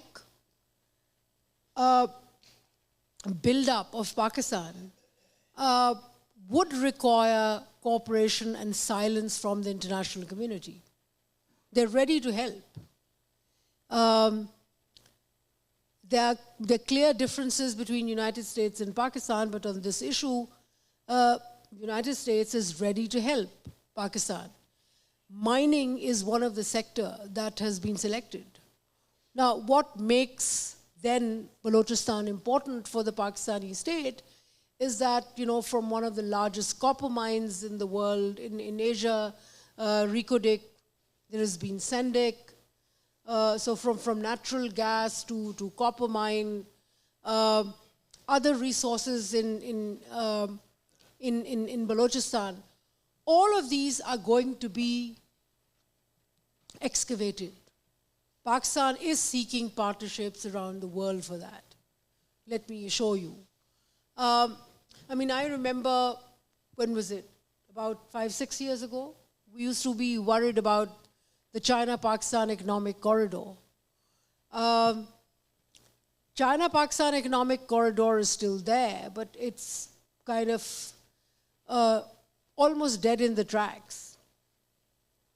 And the new geoeconomics and the new alignment or the new equation that Pakistan is building, which says that, they want to balance relations between United States and China. But basically, it also means that it wants to get United States and its allies in Pakistan, but very clearly in Balochistan as well. Who is going to be coming in Balochistan in the coming years? We saw the Chinese come. They've developed Gwadar and the infrastructure without providing anything good for the people. These are very unnatural projects. These are extraction-driven projects. It's a kind of extraction which is meant for corporations, which is meant for governments, which is meant for countries, not for people. How do you bring the people in? And what the Pakistani state has done is taken the shortcut. The shortcut is, I don't care. You agree with my project. If you don't, then you'll disappear. You'll be another figure in the human rights abuse, at best, and I wouldn't care. So now, after Chinese are still there, but you have more people trying to come in. You have Saudi Arabia, you have UAE planning to bring in its investment. It's still in its infancy. An oil refinery is being negotiated in Balochistan, still a far way away. But all of these projects, all of these people, United States is eager to help Pakistan government in developing mining. Now, the problem is that all along, the voice of the Baloch has always gone in just, in one form. It's all about violence. It's about people who are angry, who are fed by foreign countries, regional neighbors. Pakistan's approach has been, and it will continue to be that. It's either you come on my side. This morning I was reading that Sarfaraz Bugti, the new chief minister of Balochistan, has announced that he is going to open up the doors, let nationalists come and sit. It's a one-way door. He's not there. I'm very clear about that what Sarfaraz Bugti is saying is not opening door for discussion and debate. And hearing what people want to say, or their demands, or what do they desire. What he's opening doors for is that I'm going to open doors, you come, you surrender, you give in, you surrender any form of political demands, and, let's move forward. Sadly, this is something what the Pakistani state has done with the province of Sindh for very long. Today, let's not shy away from the fact that there has been, over years, there has been a gradual absorption of the Sindhi middle class, of the Sindhi elite, into the power circles. I mean, today, which had never happened before in Pakistan's history, 3 of Pakistan's major generals today are Sindhis. They're bureaucrats as well. And this is a formula which is being offered to Balochistan. Now, Balochistan, of course, has its own history. Its own history of pride in its identity, and has fought a very different kind of a war with the Pakistani state. But I think it's important to understand that this is something which the Pakistani state may be incapacitated to understand. The separate identity, this separate pride, the eagerness to protect your own, own resources for your own people. That's something it may not understand. How does one communicate with and I think important thing then is how does one communicate with the international community? How do you talk to the world? And I think what has happened very recently is a new chapter in Baloch struggle. And I'm referring to the brave and young women of Balochistan getting out. I mean, brothers and sisters sitting here, let me assure you that never had the eyes opened so much towards Balochistan as it has happened with these women coming out. Because, let me be honest, international community, the global powers get very, very nervous with the thought of balkanization. I'm not sure that they're ready for a balkanization of Pakistan at this point in time. But that doesn't mean that Baloch people should not get the attention and that they should not begin to think about this piece of land, of this territory, which is for you a matter of love. And for that, I think your biggest politics has to be human rights. Human rights is essential. I'm not going to name, but I recently had a conversation with somebody in the US government. They said, well, Pakistan is important and we're looking at counterinsurgency in Balochistan. I said, well, I hope you don't look at just counterinsurgency. It's a very deep political issue as well. And you better look at it as a political issue. And I suddenly realized that politics of Balochistan was not perhaps reaching international capitals. There is a need to build on that. There is a need to take the step forward with these brave sisters, daughters, mothers have taken, and take them to a next step. People around the world should understand what are they fighting for.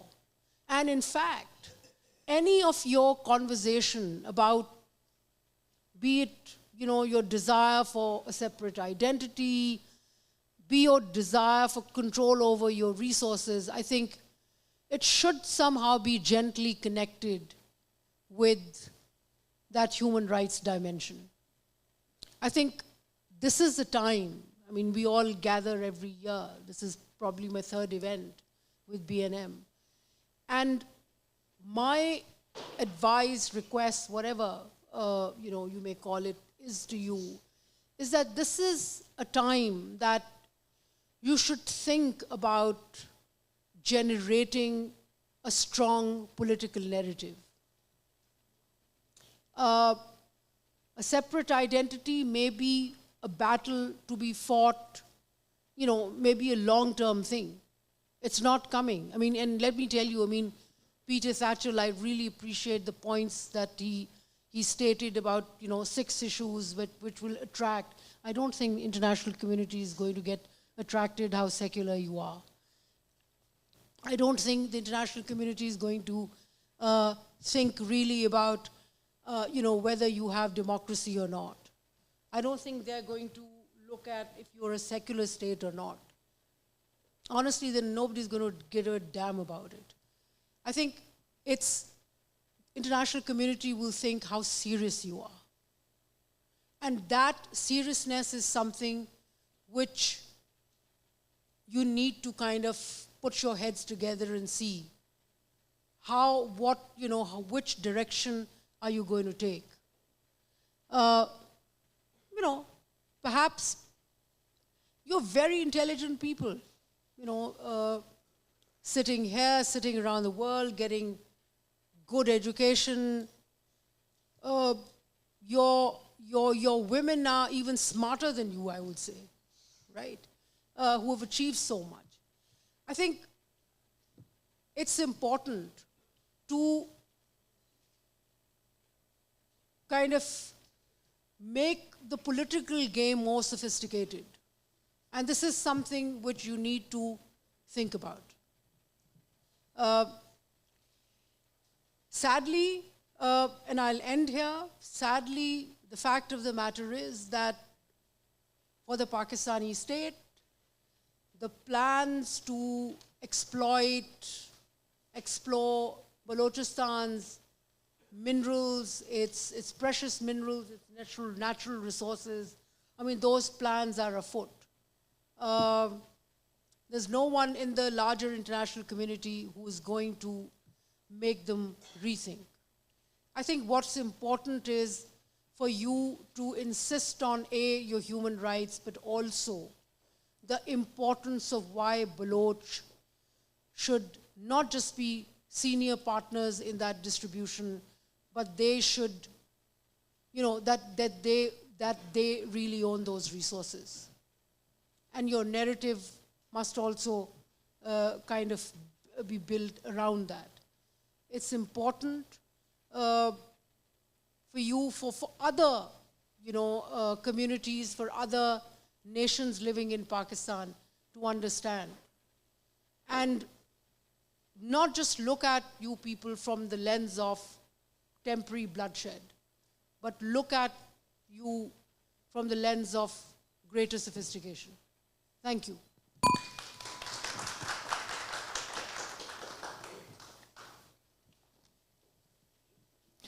You just heard Dr. Aisha Siddiqa. She highlighted that under colonial rule, how important Baloch people are and how important the Baloch land is for Pakistan. She also highlighted that the contradiction between Baloch will and military will results in enforced disappearances. She also highlighted the struggle of Baloch women who just recently marched from Quetta to Islamabad and recorded a historic protest in the face of oppression against the oppression. Now I would like to give the floor to Dr. Naseem Baloch. Dr. Naseem Baloch is the chairman of BNM. He joined the Baloch National Movement during his student days. Due to his dynamic character, he was also forced to disappear by the Pakistani army. He played a crucial role in organizing BNM in the diaspora. Before being elected chairman, he was the organizer of the BNM Diaspora Committee. Dr. Naseem Baloch.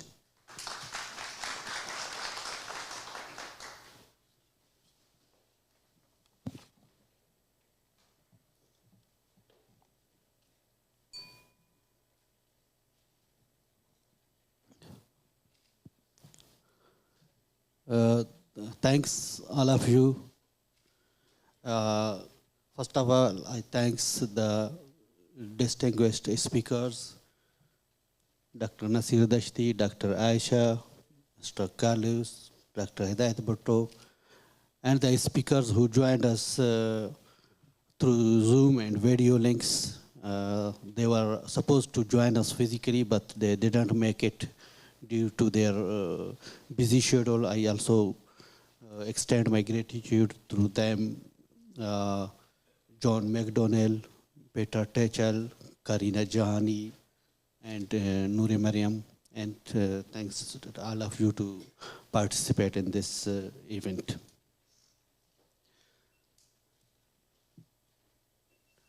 Today, Balochistan is ablaze.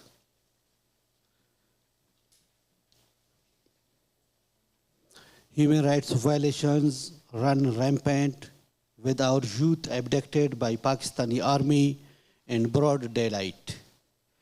Many suffer brutal torture in torture chambers.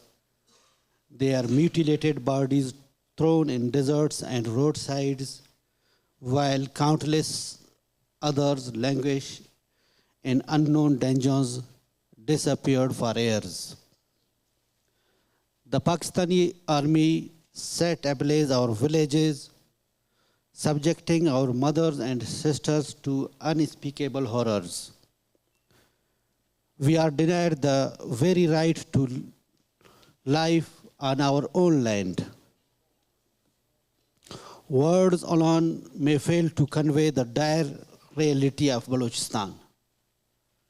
Stories of oppression, violence, and genocide unfolding in Balochistan seem unreal to the modern and civilized world, but for us, they are a harsh reality. How did we arrive at this point? During British rule over India, Balochistan maintained a distinct status bound to British through various treaties. When Britain announced its withdrawal, Balochistan's independence was formally declared. On 5th August 1947, Khan Kalat, Lord Mountbatten, and Indian leaders convened in Delhi, agreeing to Balochistan's independence. Thus, on 11th of August, Balochistan's independence was announced via All India Radio of Delhi and later published in New York Times, also there that time. With the partition of India, Balochistan emerged as an independent state. However, Pakistan refused to accept Balochistan's sovereignty, initiating conspiracies against our nation. Despite Balochistan's resolute rejection of annexation to Pakistan, the Pakistani military intervention led to its occupation by force. Since then, Balochistan has endured ongoing atrocities. 4 military operations preceded the current, now spanning over more than 2 decades. Pakistani forces, aided by intelligence agencies, commit heinous war crimes against the Baloch people. So Balochistan has become a battleground with army posts after every few kilometers. Even educational institutions are turned into military camps, but we can't see this due to the absence of international media, and so we can't hear the cries coming from there. Today, as representative of our party and of the Baloch people, I want the conscientious and the civilized world to recognize the Pakistan Army's atrocities in Balochistan, which are the same as those they committed in Bangladesh. Humanitarian principles and international laws hold no sway over the Pakistani military. Thousands of Baloch mothers and sisters struggle for the release of their forcibly disappeared loved ones, yet their pleas fall on deaf ears. Shockingly, the global community also remains indifferent, allowing Pakistan to escalate its operation. As our distinguished speakers spoke a lot about the resources and atrocities, Balochistan, rich in resources, is plundered by the state of Pakistan. Our strategic location has attracted heavy Chinese investment, threatening regional power dynamics also. China has established naval bases under the guise of Gwadar deep sea port. We are struggling, we can say we are fighting alone against such a huge power that is China. The world must stand with the Baloch National Movement in our struggle against the exploitation and obviously for regaining our freedom from the clutches of Pakistan. This is what I had to say in today's conference. I again want to thank my distinguished speakers and the participants and the team of the Geneva Press Club for this arrangement. We are very thankful to you. Thanks to all.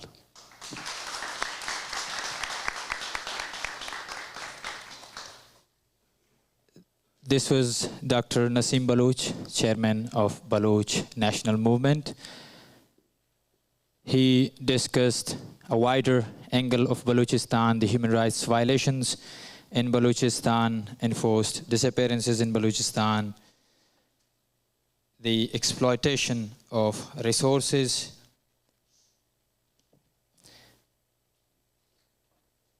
we are now moving towards the end of this conference. We are thankful to the guests and the speakers who joined us today. Now I would like the Deputy Coordinator of BNM Foreign Department and the Central Committee member of BNM, Niaz Baloch, to please come and to table the resolution in front of the conference.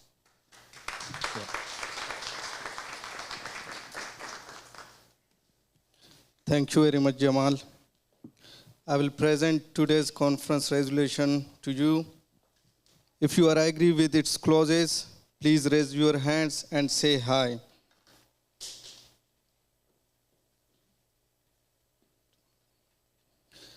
So the first clause of the resolution is, this conference urges the United Nations to acknowledge the occupied status of Balochistan in line with the international laws. By doing so, we seek to attention the Baloch nation's fight for self-determination, including their right to freedom as defined by international laws.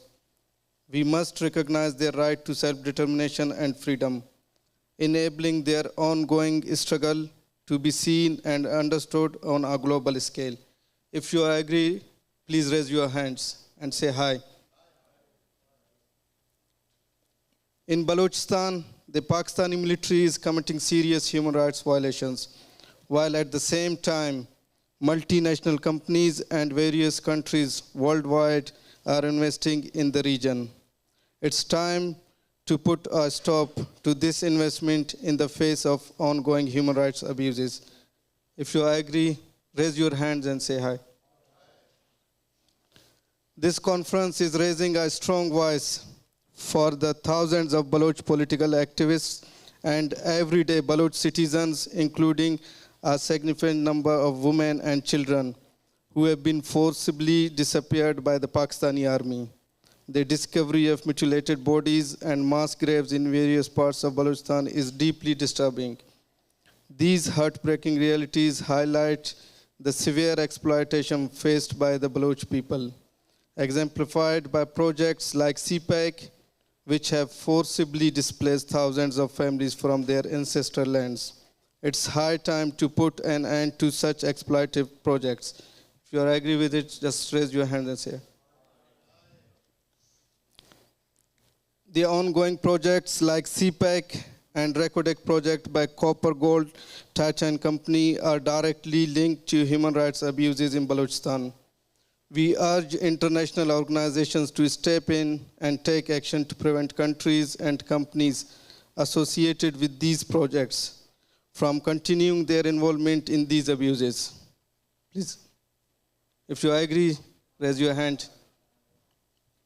This conference demands that international organizations should carry out DNA tests on the hundreds of individuals laid to rest in neglected cemeteries in Balochistan. This step is crucial for family members who need to know if their loved ones were victims of violence carried out by the Pakistani Secret Services and its death squads. Conducting these tests will help bring closure to years of uncertainty and longing for the affected families. If you agree, please raise your hands.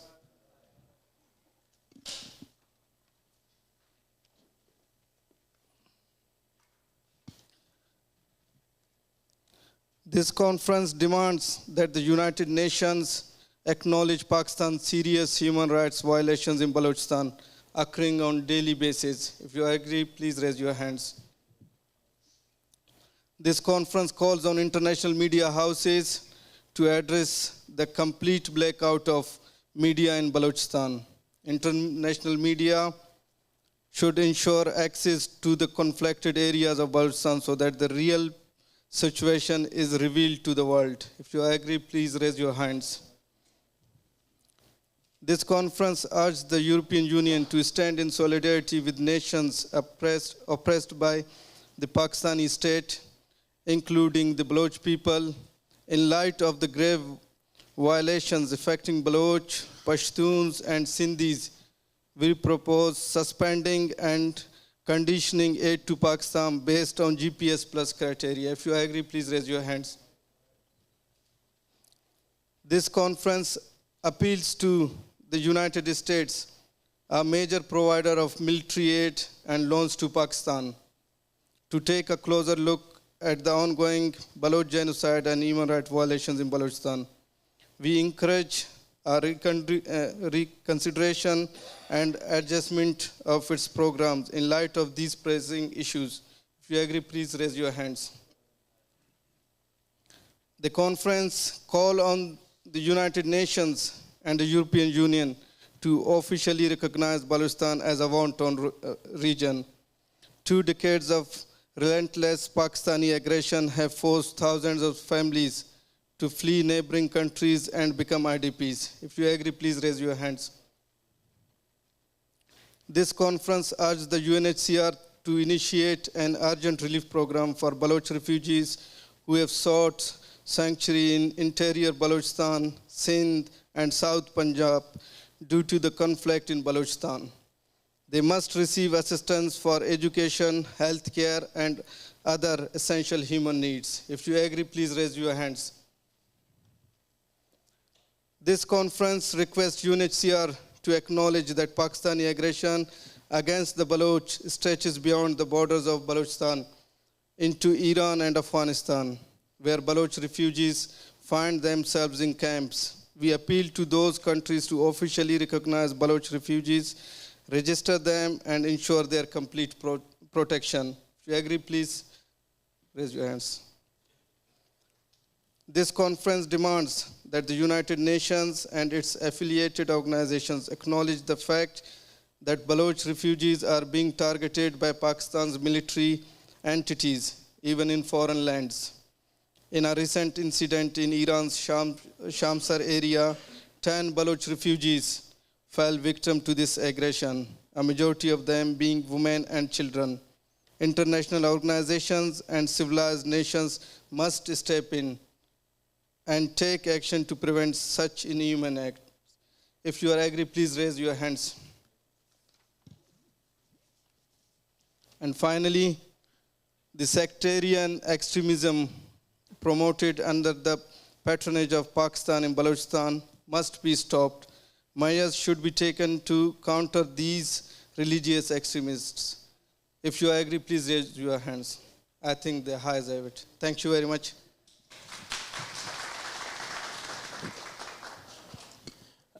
Thank you very much, everyone. This was Niaz Baloch presenting the resolution in front of the conference. So we had the speakers, we heard everything they had to say about today's conference, about the issue the people of Balochistan are facing. So without taking any further time, and as Dr. Nasir just asked, so we're just going for the lunch now. So I'll request our guests, so they should be taken to the area where lunch is being served.